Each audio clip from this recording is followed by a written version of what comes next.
Good morning, Lake of the Ozarks. I'm Sandra Gailey with the Jason Whittle All-Pro Team RE/MAX Lake of the Ozarks. And I'm out on Big Island today, super excited to share with you my new listing. It is a villa, so if you've been torn between whether to get a condo or a single family home, a villa is sometimes the perfect answer. You've got community amenities like this community pool, park-like common area with a pavilion. You've got a community dock, so you're not maintaining that. On community water and sewer as well. If you are not familiar with Big Island, it is a geographical rarity in that the Little Niangua has wrapped around, creating a peninsula or island with a causeway. If you are familiar with Big Island, you already know that this is a highly coveted and sought after subdivision. This incredible villa at Big Island has beautiful curb appeal.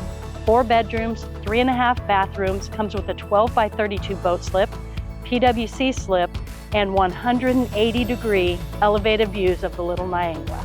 Let's take a look inside so you can appreciate this opportunity. Welcome to 3636 Big Island Drive. As soon as you enter, you're greeted by wood floors, custom cabinets topped with granite, stainless steel appliances, and a gorgeous vaulted knotty pine ceiling. And to top it off, again, the outstanding view of the Little Niangua.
So if this is the view you'd like to experience when you're kicked back enjoying the lake, or you'd like your dock within walking distance, give us a call at 1-800-836-2005 or go to jasonwhittle.com and we'll take care of you. Thanks for watching.